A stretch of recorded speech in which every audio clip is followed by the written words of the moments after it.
This is the demo for the Gelatinous Cube and Gelatinous Sphere.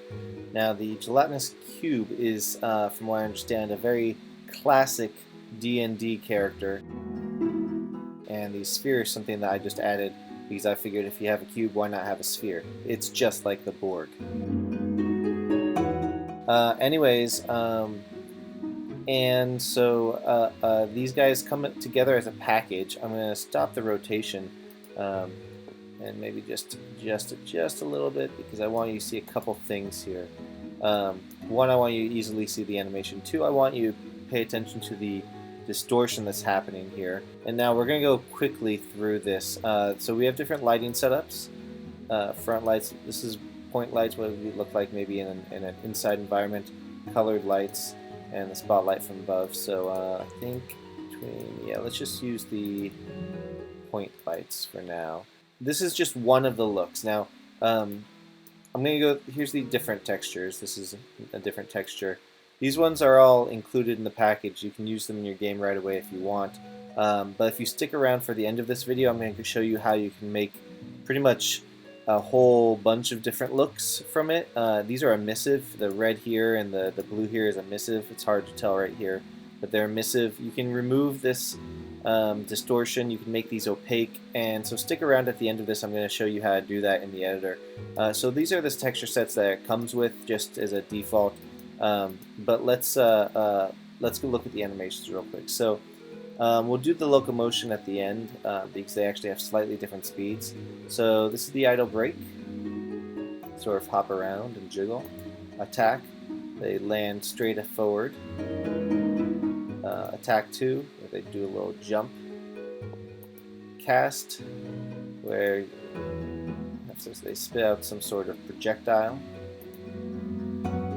A dodge, where they quickly step back to dodge an attack.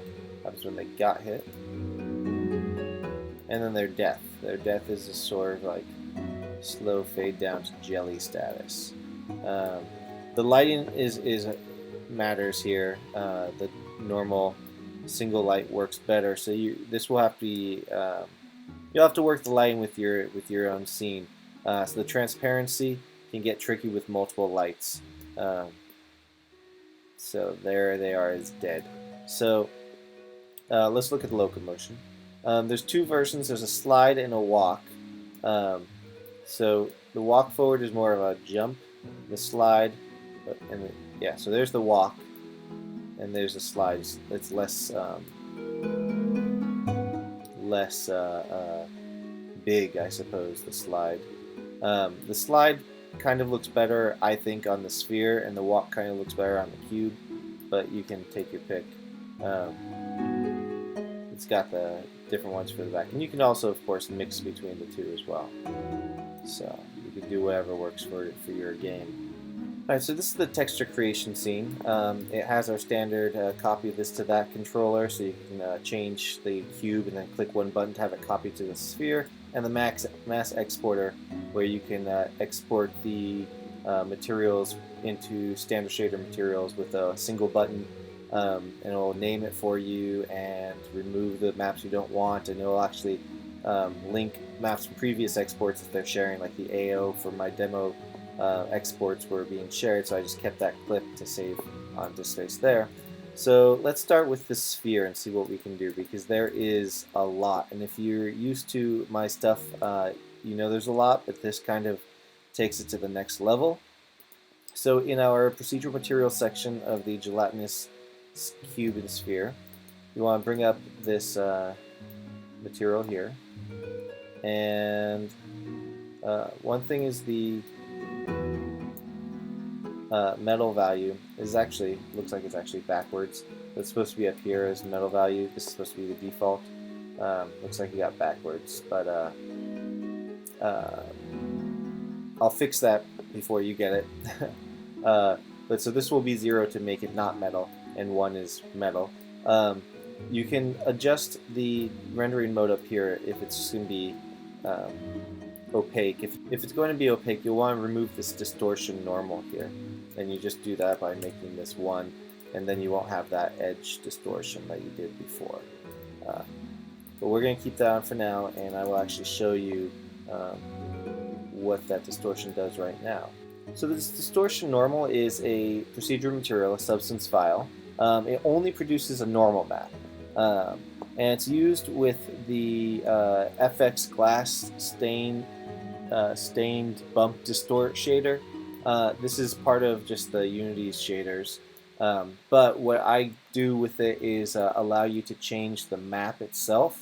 So the normal map has a pattern, and that's what designates the distortion. So we've got different grunge maps here. I believe there's 8 different options, and if you check out this window as I go through them, you'll see it change.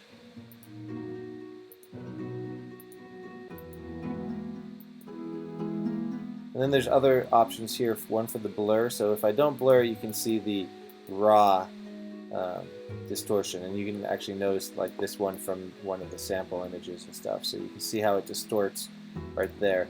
For this part, you're probably not going to want it to be unblurred, and you've got the intensity of it as well. So you bring the blur up a little bit, and you can see how it's starting to get, less distortion as you bring the blur up. So you'll be able to adjust this to fit whatever your style is for your game. Like, if this works for you, then you can do that. Whatever works for you, you're able to do this. Now, side note, this can easily be used on Windows as well. So if you have another package that has Windows and you want to distort the glass, just add a second material with this on it, and you'll be able to distort the glass and adjust the distortion however you want. It's a pretty powerful little thing. So there's that. So let's go back to the Gelatinous Cube material.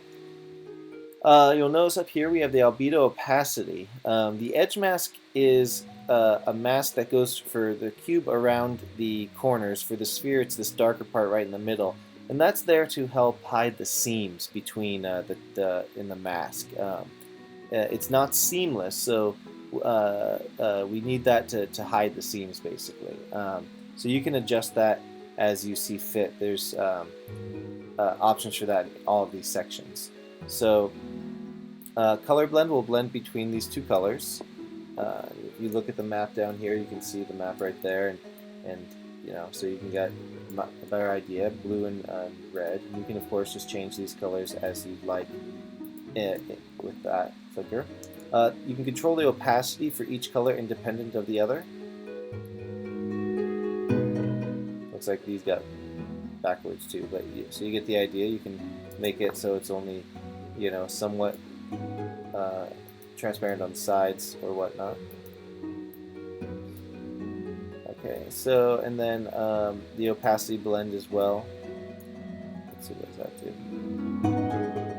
It blends the opacity between the two. So there you go. There's the only problem with this is when you have the super opaque, you don't actually see it back here, so that can be a little disconcerting to users, I believe. So generally I would keep the opacity more in line with each other. Then we've got the pattern, a flat pattern, then we have the grunge, and this is the blend between the two. And each of these that have a pattern have the same grunge, so if you do grunge 3, then it's going to be grunge 3 on all of them. So we can do grunge 2, and then once you have that, blur that if you'd like. Do the contrast and luminosity. Contrast, you'll probably want to keep it about 0 or above. Luminosity, probably below 0. Otherwise, it just washes out the whole thing. We'll make that blur 2 for now. And we'll change to grunge 3 maybe. Alright, and then moving on to the normal map. And for now I'm going to remove the distortion so that we can see this better. And do that just by making this size only 1. There we go. So now there's no distortion. So we'll be able to see the normal. Right now there's no normal map, it's just flat. And that's what it means here when it says flat. But we do have these grunge patterns, which will produce this bumpiness on the map. You'll see it right here with the reflections. So we go back to flat, and and then grunge. So we're going to do grunge 3 because that's matching the colors we have. And we bring the intensity up if we want, or bring it down. Alright, and then we'll blur that out a little bit. There we go. So now we've got a nice kind of smoothish bumps. The bumps are still there, but they're more soft and smooth, and they also match the discoloration. Again, metal is whether or not it's metallic. If it's metallic, it will act differently than if it's not metal. Generally, all my examples were all not metal, except for the one I'm going to make that's going to be pure metal. So roughness has the exact same thing. Let's look at roughness is the reflection value. So let's go back to grunge 3 here. There we go. So now it's got a lot of reflection. And so the flat pattern value is if we're on flat, how reflective it is. So less roughness means it's going to reflect more light, and you'll see the normal maps there as well. And then more will reflect less light. It diffuses the light more. And so let's bring that to 3. We'll blur the pattern a little bit. So now the roughness matches the rest of the look a little bit better. Ambient occlusion, we can do the same thing. Add some ambient occlusion to it if we wanted to. Now we have 2 more materials game ready. You can just drag these directly onto the material or onto the model. So there you go. There's an awful lot you can do with these characters. My favorite is just to use the very transparent looks, but there's more you can do with it if you so choose. So let me know what you think, and have a great day, guys.